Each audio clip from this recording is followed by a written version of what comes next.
Recording in progress. Okay, thank you for joining us here at the Monday, March 10th special meeting of the Fortuna City Council. At this time, we'll call this meeting to order. And when you silence all your devices, you'll join me in the flag salute. I pledge allegiance to the flag of the United States of America and to the republic for which it stands, one nation, under God, indivisible, with liberty and justice for all. Can we get a roll call? Councilmember Conley? Present. Councilmember King? Present. Mayor Pro Tem Trent? Here. Mayor Johnson? Here. So at this time, we have oral comments from the public for items not on the agenda. If you'd like to speak, give us your name and address the council. We have a limit of 3 minutes per speaker, and be advised that the city council can only deliberate or take action on items that are included on the agenda. If you want to speak, please come to the podium and state your name. And I see none. So at this time, we'll enter to the city council business. And one item, the appointment of a successor to a vacant council seat. And our city manager, Amy, will bring the staff report.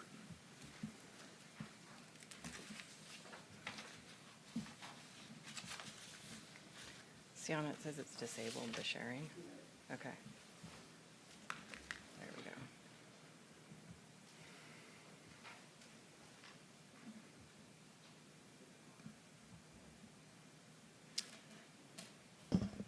All right, thank you, Mayor and City Council members. We are here tonight, this evening, to interview and appoint a successor vacant City Council seat. So I'm going to go over tonight's process. Your City Council started with 6 applicants. 2 have withdrawn today, and so the City Council will be interviewing a total of 4 applicants this evening. The applicants are seated in a conference room until their interview time or admitted to the Zoom meeting room at the time of their interview. Applicants will be interviewed in alphabetical order by their last name, and there is the slate of applicants.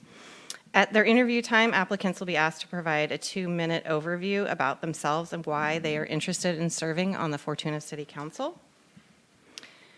Applicants will then be interviewed with questions provided in advance. Those questions were an attachment to the staff report.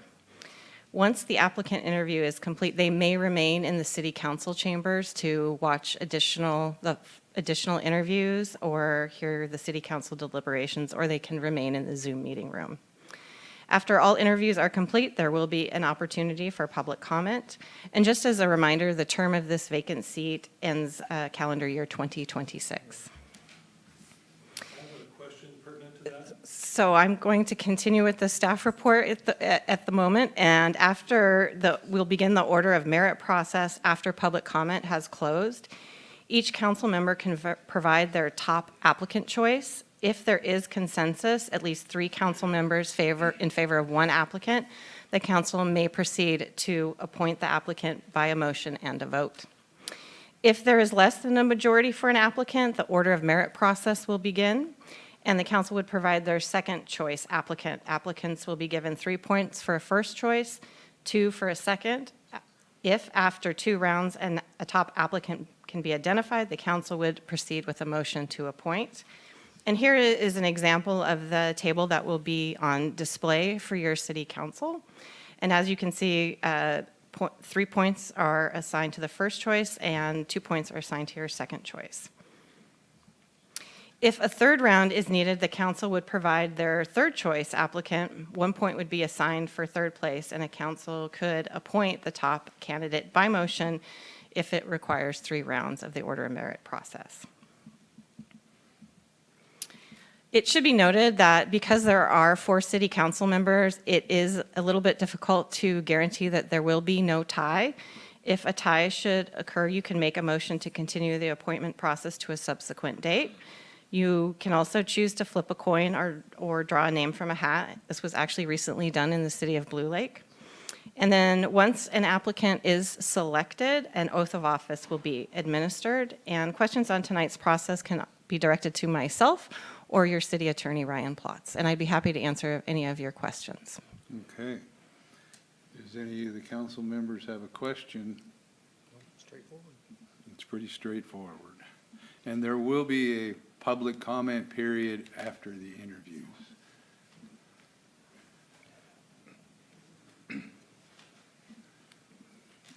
So there will be a public comment period after the interviews. I'm sorry to break protocol, but I sent an email to Ms. Emmons the day after you opened this, and I'm not on the list. And I never heard back from her. So at this point, we don't, we don't have an application? Do we have an application? Copy that I sent. I told him to look for his email, though. Could you?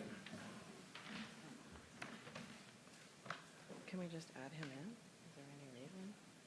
Okay. Okay. At this point, it's reasonable that we would add in Mr. Lancaster, and so we'll just add him into the alphabetical process, but we will ask that Mr. Lancaster go to the conference room, and Ashley will show you to the conference room. That's okay. We just go with the flow. Copies of that, so we have something. All right, so at this point, we will have Ashley return with your first applicant, and then you can start with your questions with your first interview. Or we'll actually go to the Zoom room, yes. Just making sure we also get a packet for. Yeah. So we can get copies of that. Yes. Okay. We will get you that.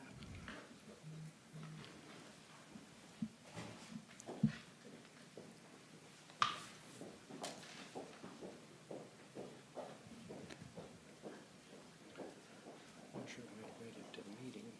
Huh? We didn't come to City Hall today. I'm not sure. Might have been at work.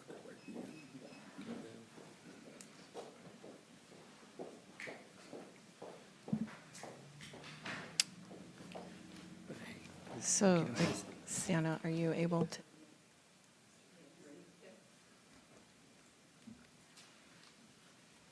So he should be for us right there. And he will see what's up there.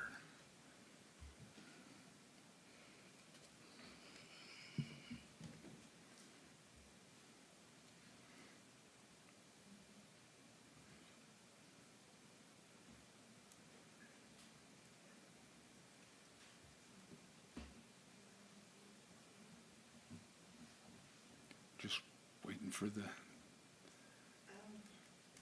Mr. Diaz is on, so you can begin. okay, I thought we were going to see you. You could ask him to turn on his camera.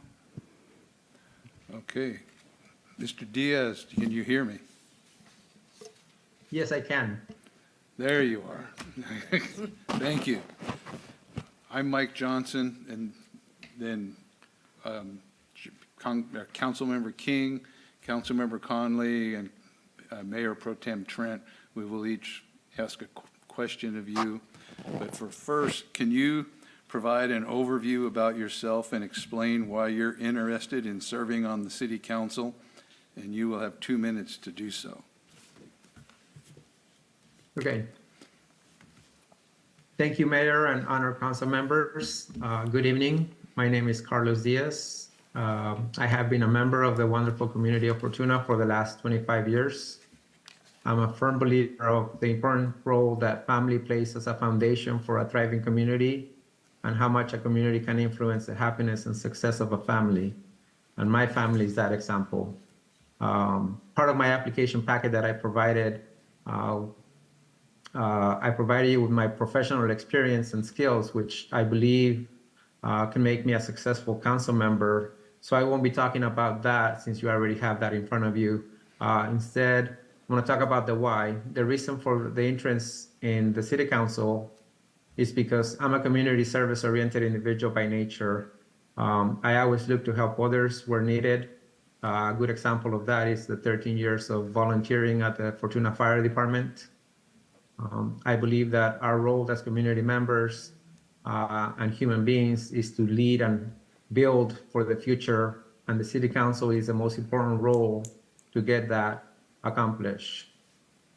The biggest reason why I want to be part of the city council is because I love everything that this community has provided for me and my family, and it's my way of contributing and giving back.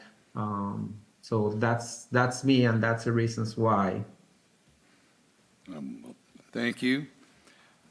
First question would be, can you share an example of a difficult decision you've had to make in a leadership or professional role where the ethical choice wasn't necessarily the easiest or most popular? How did you approach it, and what was the outcome? A good example of that, so I've been working at Cal Poly Humboldt for 15 years, and I transitioned into a different department in the financial aid office about 7 years ago. The person that showed me the ropes in that department when I first landed there, she showed me how to do everything, not everything, but she showed me how the department worked and everything. So she's very knowledgeable and well-liked. She had been in that department for about 14 years. So everybody liked her. She got along with everybody. But soon after I got there, I realized that she was always doing just the bare minimum, and sometimes not even that. She was a very sociable person. So a lot of the impact of her not performing well was relying on the rest of the team. So she was not helping the team very much. So once I figured that out, I went to my supervisor, the director of the office, and I talked to her and said, I asked her if there was a way to redefine her role, to use her skills in a much more efficient way instead of leaving her in the systems under me, to move her to a different role. My director agreed because she saw the performance wasn't there. Everybody did not like that move, felt that I was making changes when I was just barely new into the department. So I was just altering the team dynamic in their eyes. It's been 2 years since she moved and transitioned into that other role. And she's successful, so she's coordinating all the scholarships and dealing with different departments and outside agencies. So she's more on the sociable side, interacting with more people, not behind the screen with the system side. So after the grief from the team not liking that move because I was trying to make changes that quickly, they see that she's successful. The team is performing in a lot better way.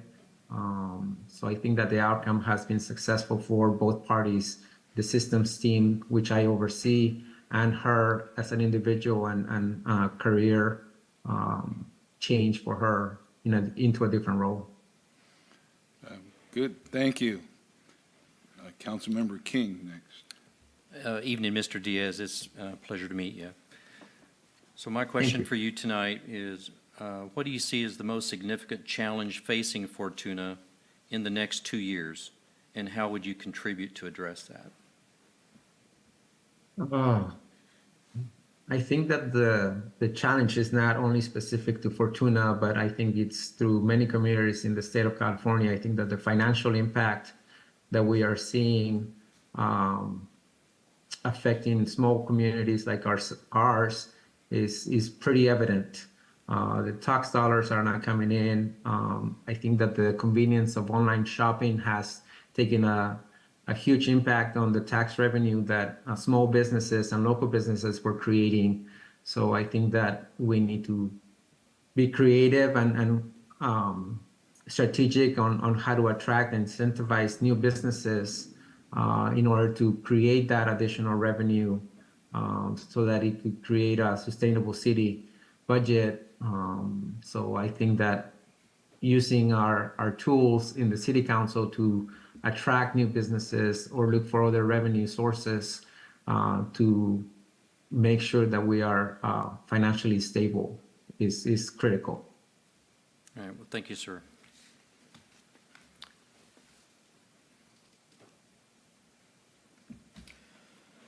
Thank you, Mr. Diaz. Thanks for joining us. Oops, sorry, mic's not on. Thank you, Mr. Diaz. Thank you for joining us. How would you approach economic development in order to increase revenue for the city? I think I just touched on it before, but I think that establishing foot traffic in the already established businesses, bringing more people in to spend their dollars into the city is key. I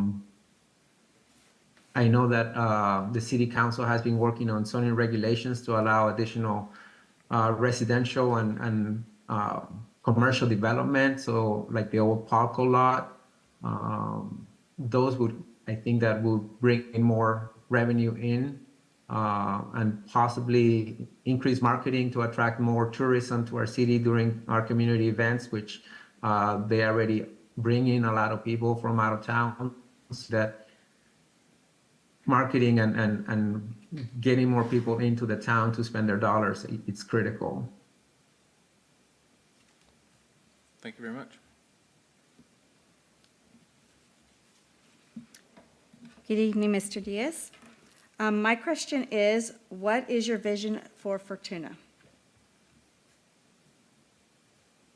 My vision for Fortuna is fairly simple.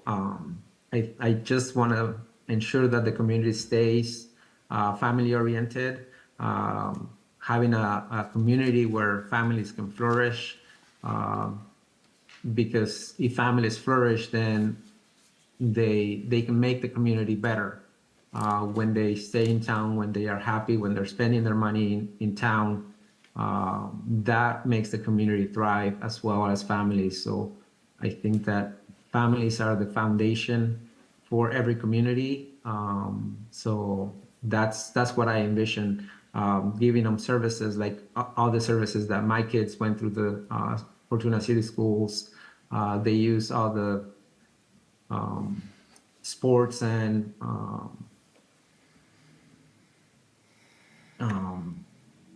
athletic stuff that they have through the city. They did the basketball, they did soccer, so they were active in the community. And I think that having those opportunities for other families, that would attract more people and more families to still continue to call Fortuna home. Thank you. Thank you.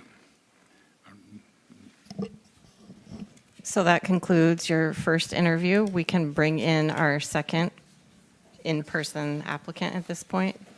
Mayor, you may want to thank your applicant and let him know that he can remain in the Zoom waiting room if he would like. Okay, thank you.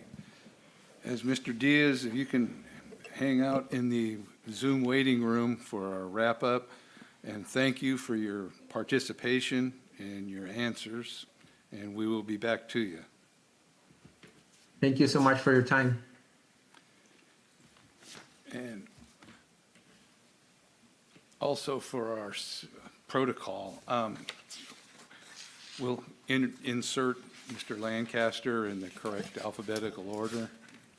Yes, I was actually just looking at that PowerPoint slide, and hold on, he's coming after the Ks.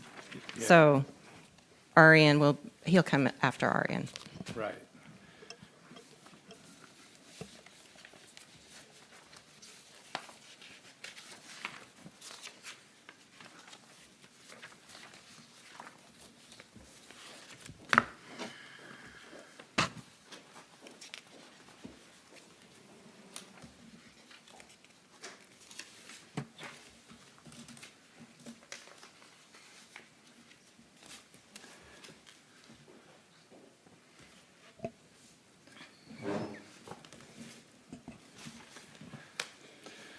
Thank you, Mr. Kine, for showing up and your participation in this and for your desire to serve our community. We appreciate that.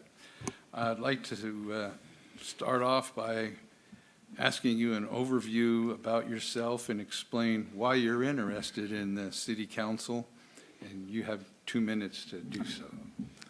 Yeah, my name is Michael Kine. I'm a resident of Fortuna. I came to California in 2009. as an AmeriCorps member here at the CCC locally, and I was lucky enough to meet my wife, Katerina, in our office my second year. Our first date technically was at La Costa, and after traveling the United States with her for a while, we ended up settling back here in Fortuna in 2018. We have a beautiful daughter, Naoma, who's 7, who attends Redwood Prep Community and prep school, and I just would love the opportunity to work as a council member to help our community thrive. I'm currently the chair for the Planning Commission, and just recently got back from a conference down in Santa Rosa where I gained quite a lot of information and knowledge from that. But I would, again, like to see our community thrive and grow, and I'm excited to have the opportunity to be here. Well, thank you very much, and thank you again for your desire to serve. I have another question here before you move on. Can you share an example of a difficult decision you've had to make in a leadership or professional role where the ethical choice wasn't necessarily the easiest or most popular? Yes, of course. For my work, I'm currently a planner for the County of Humboldt, and I work in the cannabis division. And most recently, I had to be the planner who worked with staff and the Board of Supervisors on a revocation project for a cannabis permit holder who unfortunately did not abide by certain county ordinances, state regulations, and Measure S regulations as well, which is the tax regulations. I spoke with her many times, was concerned that it was her only her main source of revenue, and felt bad about having to take this measure forward. However, it is a county ordinance. It was mandated by the people of Humboldt County, our regulations, and both the taxes and the code. And I did everything I could to have a balanced and fair vision on the item. Fortunately, the board did not revocate the individual and conditioned her to a greater standard in order to take her out of suspension. But I was thankful that I did everything possible and by the book, both by law and ethically, and gave fair representation both to the county and to her. Oh, thank you. That couldn't have been an easy one. And Councilmember King has a follow-up here. Good evening, Mr. Kine. My question is, what do you see as the most significant challenge facing Fortuna in the next 2 years, and how would you contribute to address it? The biggest challenges I see for Fortuna as a whole is housing and city funding. Greater sustainable housing is important to help our community grow and thrive. A larger population will lead to greater commerce in Fortuna, yet these homes and populations don't necessarily lead to increased funds and to run the city and provide services or to update infrastructure. An economic revenue such as sales tax or TOT is what technically funds our community the most. By increasing the economic activity in Fortuna, the city can provide these needed services for this growing population. The redevelopment of the site mill in particular, or the continued expansion of the Riverwalk area and other commercial zones, I feel this mission can be fulfilled. By utilizing these lands under the appropriate zoning designations, we can bring more prosperity to our community. And also working with our current local businesses that are already established so that they also can thrive and not feel that they are not being represented or pushed out by new opportunities coming in. Thank you. And if I don't mind saying, take a breath. I'm good. Thank you. We all need to relax. Appreciate it. I'm a fast talker, sorry. All right, I have the next question. How would you approach economic development in order to increase revenue for the city of Fortuna? As I mentioned prior, focusing on the development of the mill site in the Riverwalk area, working with the current developer of the mill site to attract new companies that complement the need of our town, but not necessarily compete with current established businesses. I would continue to support businesses that have already made Fortuna an amazing community as it currently is. And I would propose including incentives to establish companies and industries such as incentives operating in the Main Street corridor, providing low-cost loans via grants if possible to redevelop or remodel their buildings or facades to help increase productivity and customer traffic. Okay, I have the last question. What is your vision for Fortuna? I see Fortuna as a family-friendly, safe community where visitors are welcome to come in with our amazing events such as the rodeo, the car expo, 4th of July, the yard sale, Hops and Humboldt. And I would love to see the city thrive and to continue to grow its parks and preferably the sports complexes such as Newburgh Park expanding. I would like to see that this community become a destination for sports and recreation for the North State. And I would also love to see that Fortuna work hand in hand in the development of the Great Redwood Trail to also bring in eco-friendly and environmentally sound ideas and consumers. Thank you. Thank you. Thank you for your Of course. application and your time, and you can have a seat in the audience. Appreciate it.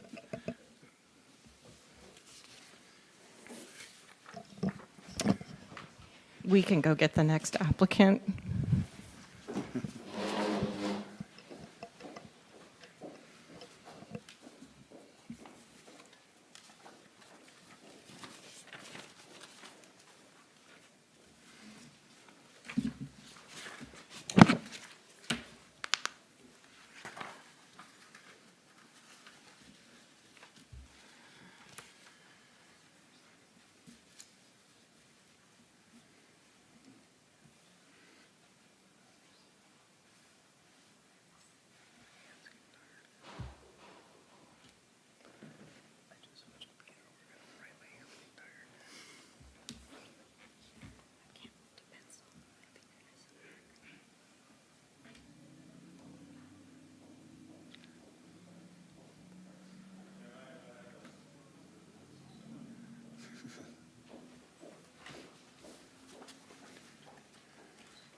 Hello, everybody.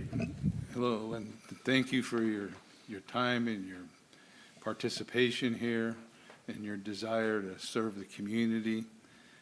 I have a couple of questions, a little opener, and then Councilmember King and Councilmember Conley and Mayor Pro Tem Trent will have some follow-ups.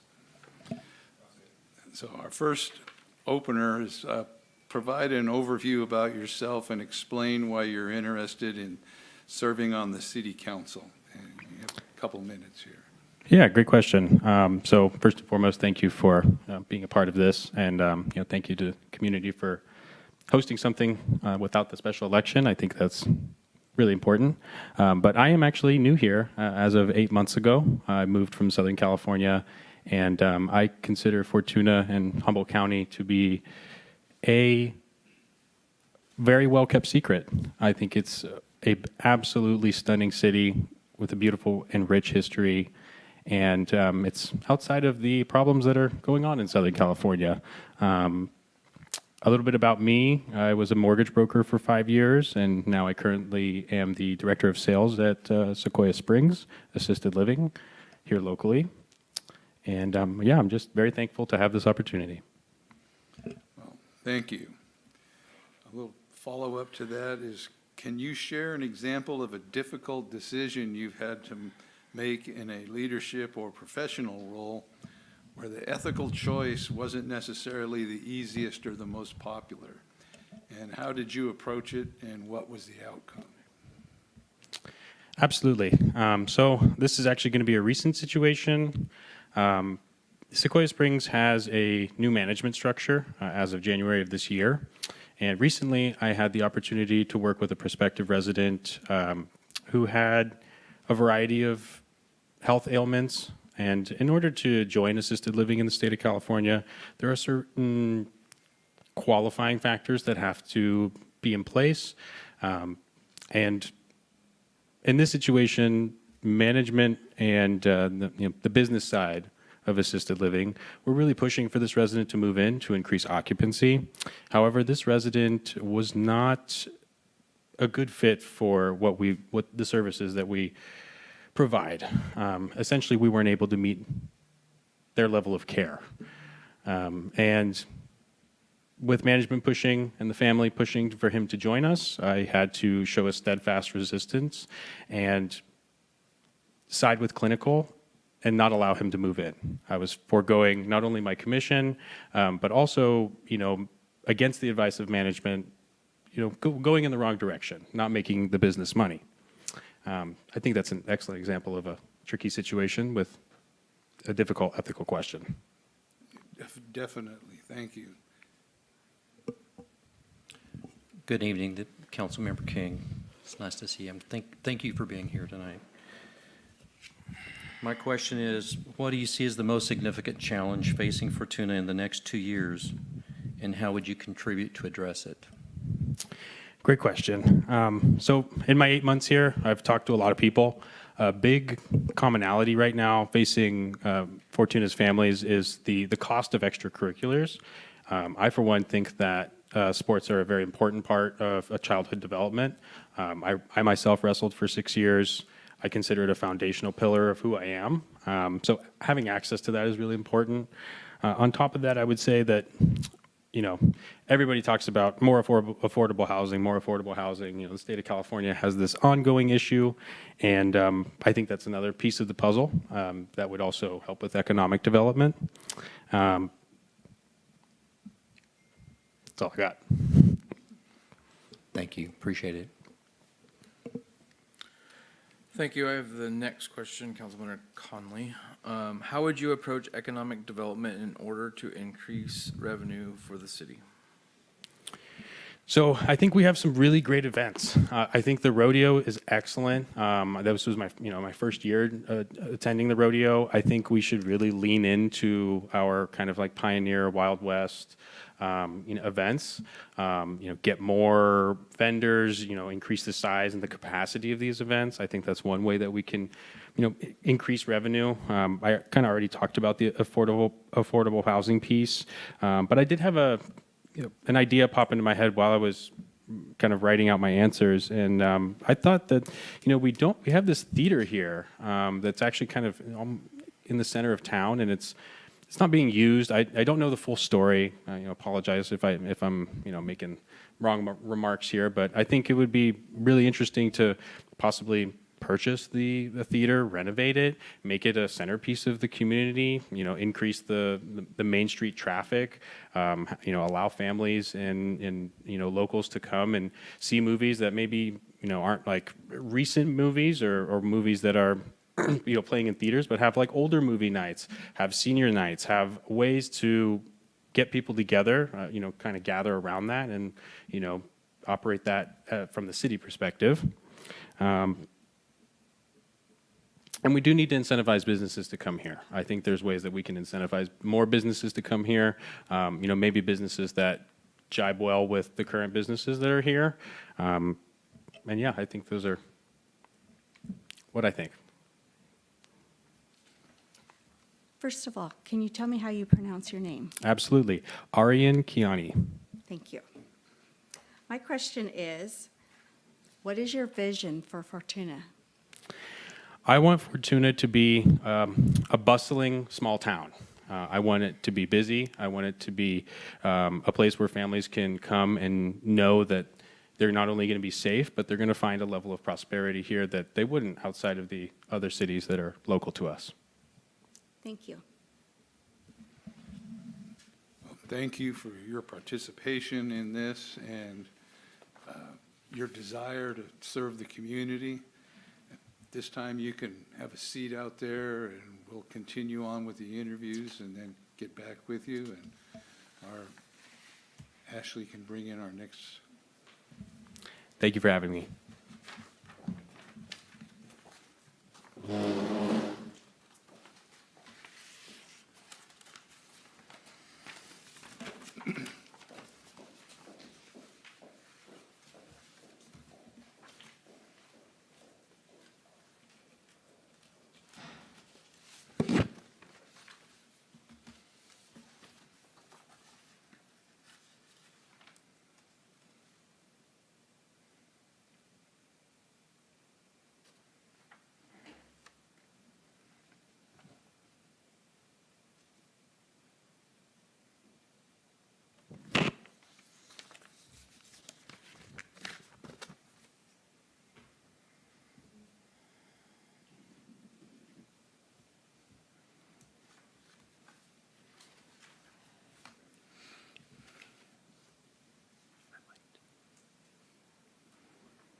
Starting up.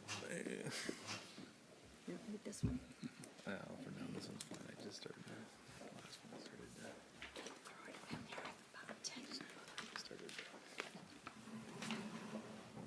that. Thank you for your flexibility in having me at this late hour. Well, thank you for your application and desire to serve and working through the little glitch there. I've got an opener question with a follow-up, and then Councilmember King will have an online line here. So can you please provide an overview about yourself and explain why you're interested in serving on the city council? And you'll have 2 minutes for your. Oh, thank you for the good question. And I would say my main reason for being here is because John F. Kennedy asked not for me not to be here. So if you can follow a double negative, that's why I'm here. I've been on numerous boards. I've led a statewide organization for environmental law and environmental enforcement. And having served in every significant role on boards of small and large sizes, I have a great appreciation for what's involved in orderly, systematic execution of law and rules. And I feel that I'm being called in this tumultuous time in our local, somewhat, state, and definitely national environment. And so I am called, and I'm here to answer that call. Well, thank you. Thank you.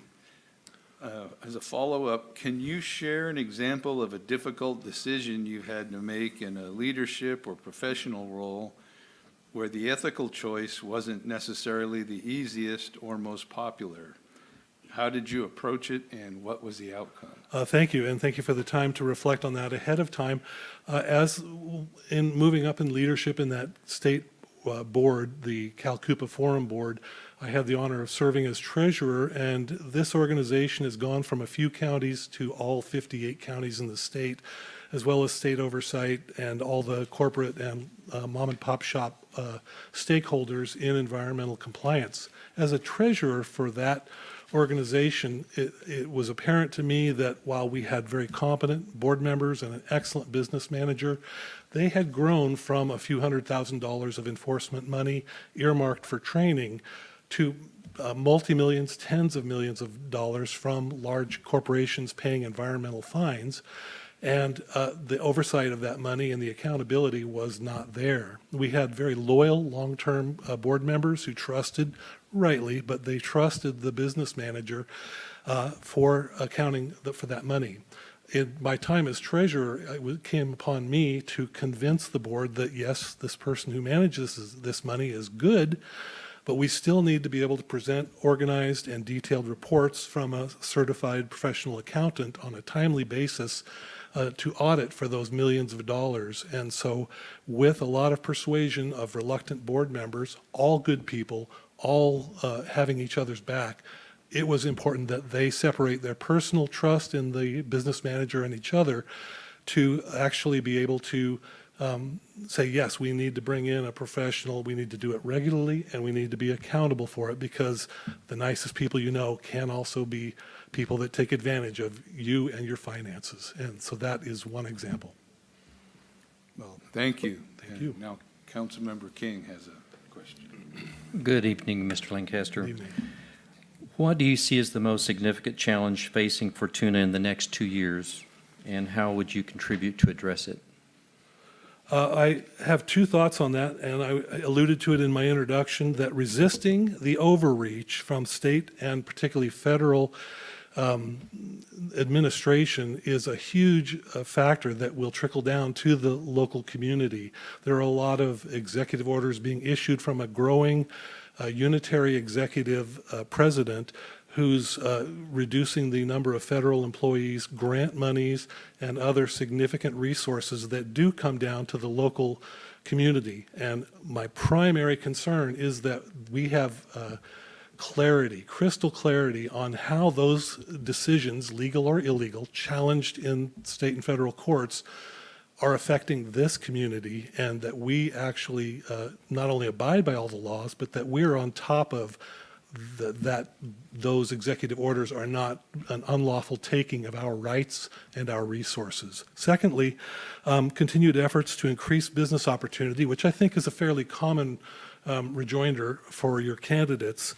But it's important, as a former small business owner in Fortuna, I found that the business community and the ease with which I got a business license helped me when I was 30 years younger than now. And I trust and believe that that same favorable business community exists today.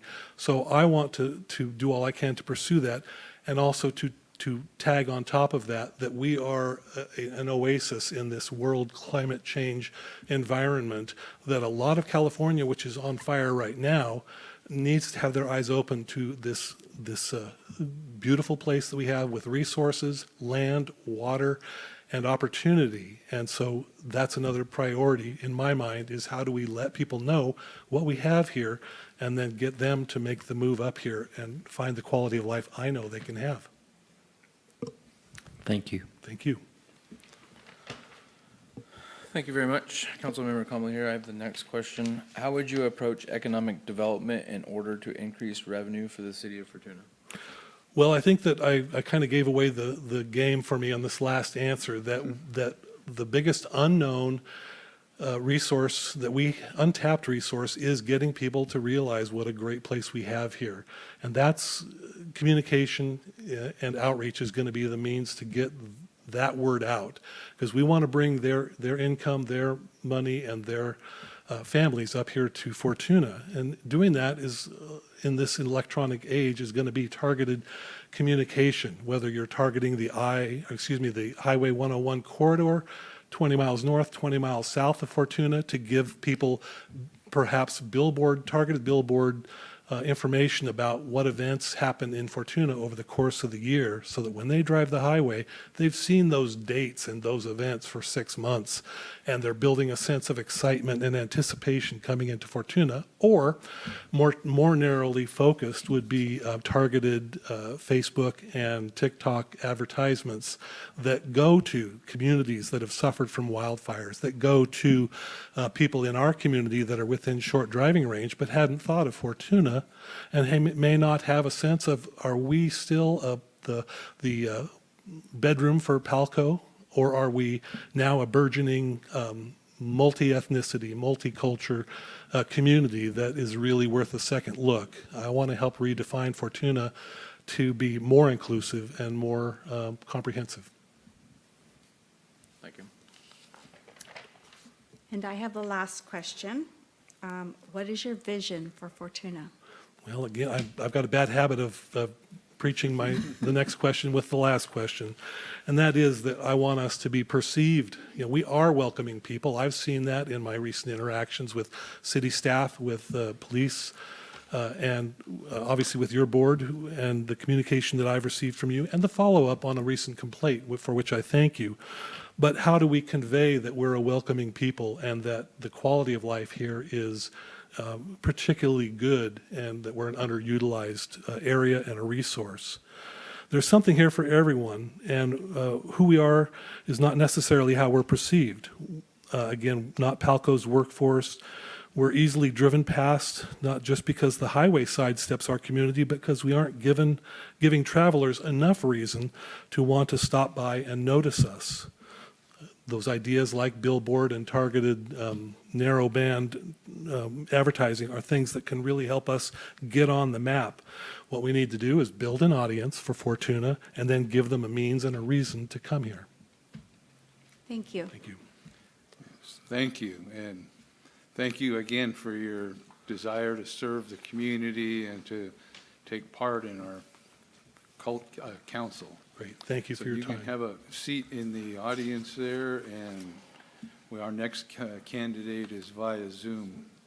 Okay, thank you, and I appreciate your time. Thank you.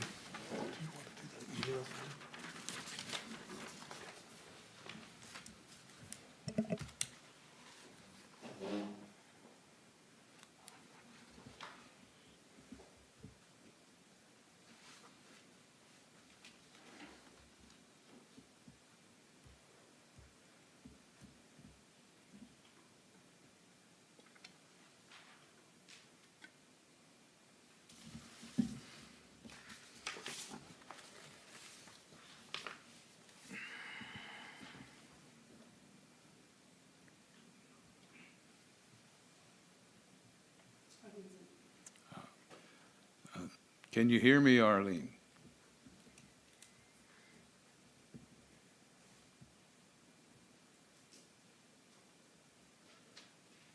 She appears to be on, oh, she's unmuted. Hello. Thank you for joining us this evening, and thank you for your desire to serve our community and be a part of the city council process. We have a few questions for you. The first one is a brief overview of yourself and explain why you're interested in serving on the city council, and you have 2 minutes to do so.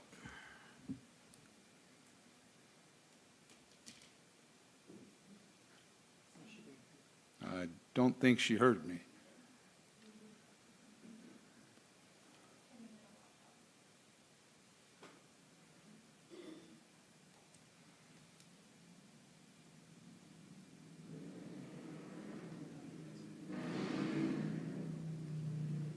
Arlene, can you hear me? Yes, Okay. Can you hear me? yes, I can hear you. All right, thank you. And thank you for your desire to serve our community. We have a few questions for you. We'll each take a round on it. Can you please provide an overview about yourself and explain why you're interested in serving on the city council? And you have 2 minutes. Okay. Well, I've lived in Fortuna for most of my life and raised my child here and attended sporting events throughout the schools and participated in PTAs and, team moms and 8th grade trips and things like that. And I really love Fortuna, and I really want to keep Fortuna growing and financially sound, and improve where we can. And I would really enjoy working with the city council to further our dreams for Fortuna. Okay, thank you. Now, another question, and then Councilmember King will have one, then followed by Councilmember Conley and Mayor Pro Tem Trent. Can you share an example of a difficult decision you've had to make in a leadership or professional role where the ethical choice wasn't necessarily the easiest or most popular? How did you approach it, and what was the outcome? Hey, yeah, that's a good question. As a grants and contracts analyst, I have to adhere to the reporting and funding guidelines of all of our grants. And I can only record expenses on the financial reports that are qualified to be expensed on these grants. And so sometimes, I'll need to work with the grant managers and just, look at the expenses and say, well, that, I don't think that would qualify or that would qualify. And we'd read the guidelines together and really dig into it and make a decision together and do the right thing. Okay, well, thank you very much. Councilmember King will follow up. Good evening, Ms. Spires. Nice to see you again. What do you see as the most significant challenge facing Fortuna in the next 2 years, and how would you contribute to address it? Well, I think our big challenge is being able to balance our municipal budgets. And I know we have a lot of work to do with our wastewater and water rates and plans and infrastructure. And I know the council's been working really hard on that. And I would just like to see that not be such a hardship on the city of Fortuna. And by increasing revenues in other areas, hopefully that would offset that. Thank you. Thank you. Mm-hmm. Thank you, Mrs. Spires. Councilmember Conley, how would you approach economic development in order to increase revenue for the city of Fortuna? Well, I just came back from a JC's basketball tournament in Crescent City. And I thought, oh, I would love it if, the city of Fortuna could do something like this. There were like 80 teams there and basketball players, cheerleaders, all the motels were booked and the restaurants were busy, busy, busy. And people are shopping and buying things. And I think that would be a really good place for us to move, is to have more things like that where we can invite people more from out of the area, other counties, to participate in events here. I know we have, Rodeo Week, things like that, and to do more of that, I think it's really great. Fortuna is really good at putting on events, so. And the last question is from me. What is your vision for Fortuna? Well, I would like to see Fortuna really thrive, and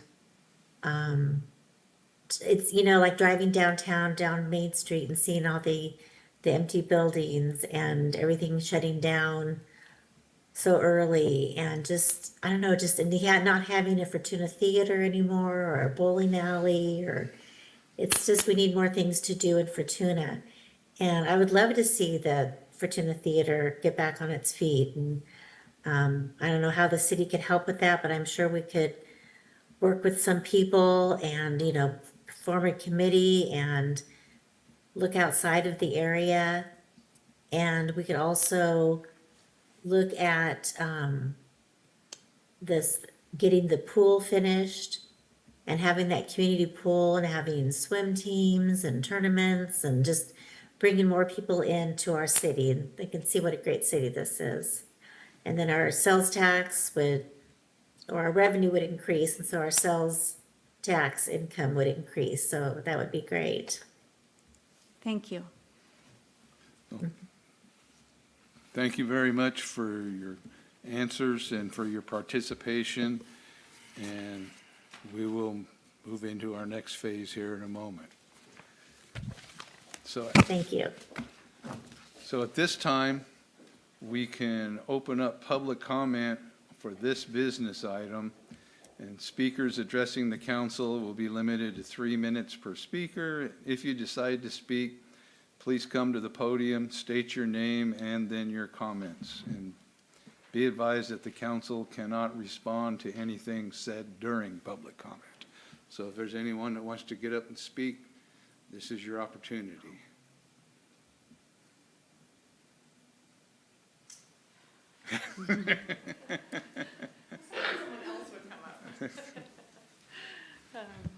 Honorable Mayor, City Council members, you guys have a tough decision tonight, some very qualified applicants, and I look forward to the deliberation that you will have, and I wish you all good luck. I'm not going to particularly speak on anyone because I think that you all are very, you know what you're doing, but I do wish you luck in the process going forward.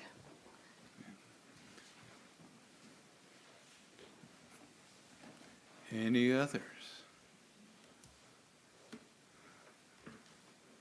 I'd just like to say that, you know, the community really appreciates you guys, and all of you candidates that came out tonight did a really great job.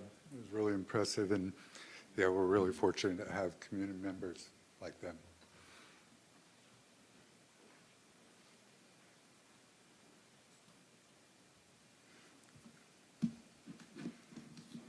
Well, it appears we've come to the end of the public comment period. Now it's up to us. And if you guys would like, we provide the first choice, we can see what's happening here. Your first choice. Okay, I'll speak first. This is always hard to do because we always get good candidates for these.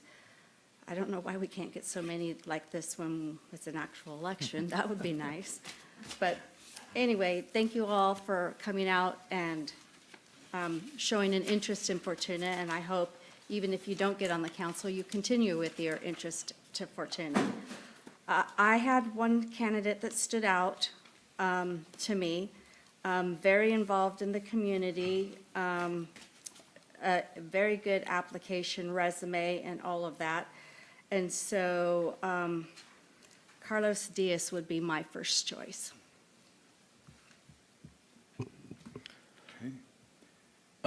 I would also agree with some of those sentiments, reading through and understanding knowledge of people outside of this room. It's Fortuna, it happens. With that, I do know community involvement and the focus on community, someone that truly understands what being a community member of Fortuna is, and Carlos would also be my first choice.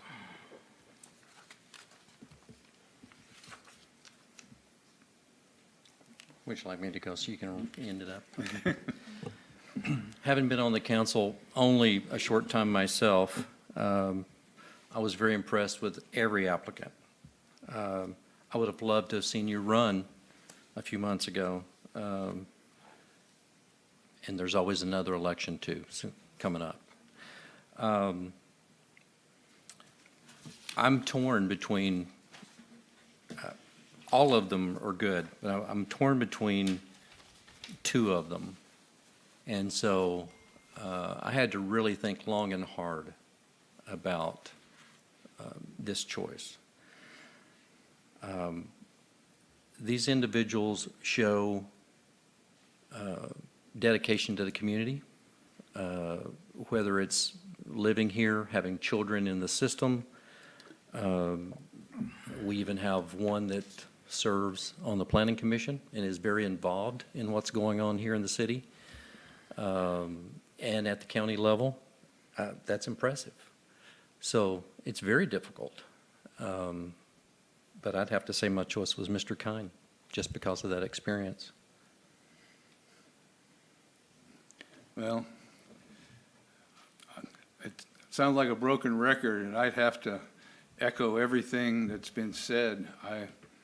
Regardless of what happens here today, I want to see you guys win our next election. You got 2 years to get warmed up and build your committee. And because you would all make good candidates for this. And just the fact of stepping out to serve, as someone said, ask not what your country can do for you, but what you can do for your country.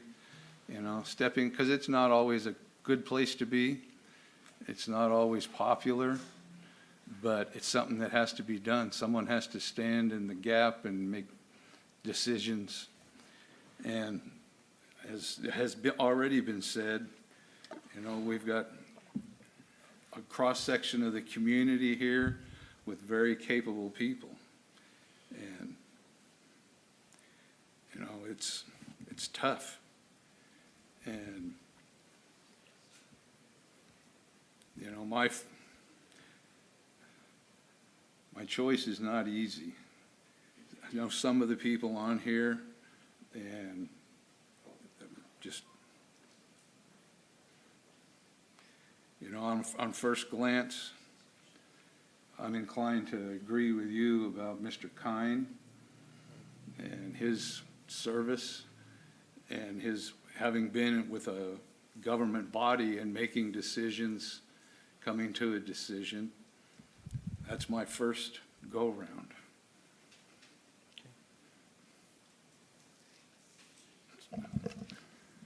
So we have a tie. I think we may have anticipated this because there's 4 of you, and that's pretty common. So at this stage in the process, I would ask that each of you provide your second choice, because right now we have a tie and we're looking to break that tie. It's pretty simple. My second choice would have been Mr. Diaz.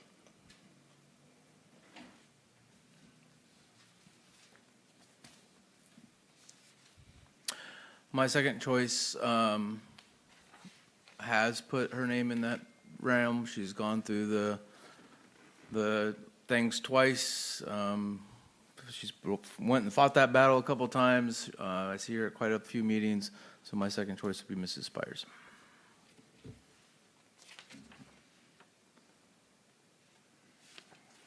Just a second, I need a minute here.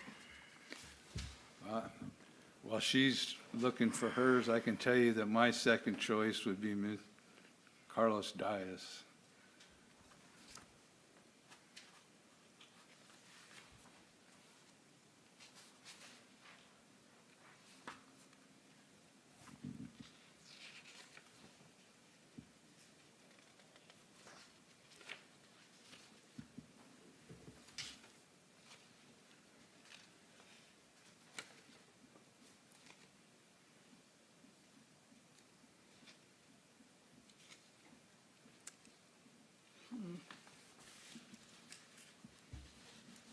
Well, I think on my second, I'm going to go with Ms. Spires, just because she's been here her whole life and been to almost every city council meeting, knows a little bit about what's going on. So that's what my second choice would be.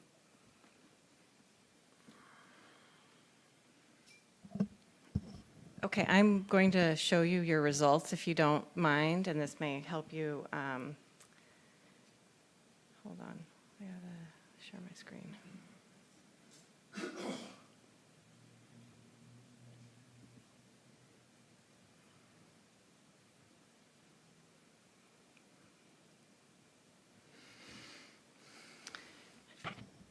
Okay, so as you can see, you were tied. And if my math is correct, in your first round, you were tied. Oh, no one can see it? Okay, sorry. Yeah. Oh, yeah, of course I can. I'm technically very savvy. Okay, can everyone see that? Okay. Technically, you have a tie in your second round of voting. However, because we're assigning points to your first choice and your second choice, you do actually at this point have an applicant that stands out, and that would be Carlos, because at this point he has 10 points. Michael comes in second with 6 points, and Arlene comes in third with 4 points. Okay. So So I believe we have to Make a make a motion. motion.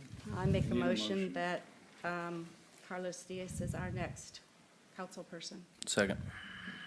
So we have do we need a roll call or? Yes, we do. Councilmember Conley, Aye. Councilmember King, Aye. Mayor Pro Tem Trent, Yes. Mayor Johnson. Aye.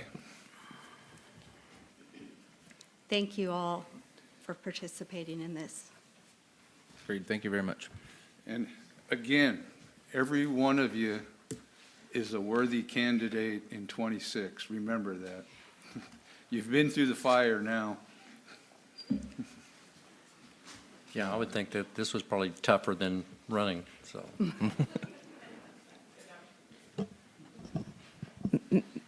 Mayor, I do think we want to administer the oath of office for Mr. Diaz. That's why I figured that. I was waiting to see if, Are we going to do that by Zoom? He's not present. There's a card that he'll have to sign, so this would be more of a ceremonial oath, and before the next council meeting, assuming he signs the actual oath, he can be seated. okay. If you could please raise your right hand and repeat after me. I state your name, I, Carlos Diaz, do solemnly swear do solemnly swear that I will support and defend the Constitution of the United States that I will support and defend the Constitution of the United States and the Constitution of the State of California and the Constitution of the State of California against all enemies, foreign and domestic, against all enemies, foreign and domestic, that I will bear true faith and allegiance that I will bear true faith and allegiance to the Constitution of the United States to the Constitution of the United States and the Constitution of the State of California, and the Constitution of the State of California, that I take this obligation freely that I take this obligation freely without any mental reservation without any mental reservation or purpose of evasion, or purpose of evasion, and that I will well and faithfully that I will well and faithfully discharge the duties upon which I'm about to enter. discharge the duties upon I'm about to enter. And if you were here, I'd shake your hand. Congratulations. Congratulations, Thank you very council much. member. Congratulations. Thank you. I look forward to working with all of you. Well, at this point, we are adjourned, and thank you. Thank you for your service. Thank you to the people that came before you and we interviewed. And thank you to those in the audience that helped to hold us to task. I will make a motion to adjourn. Second. We are adjourned.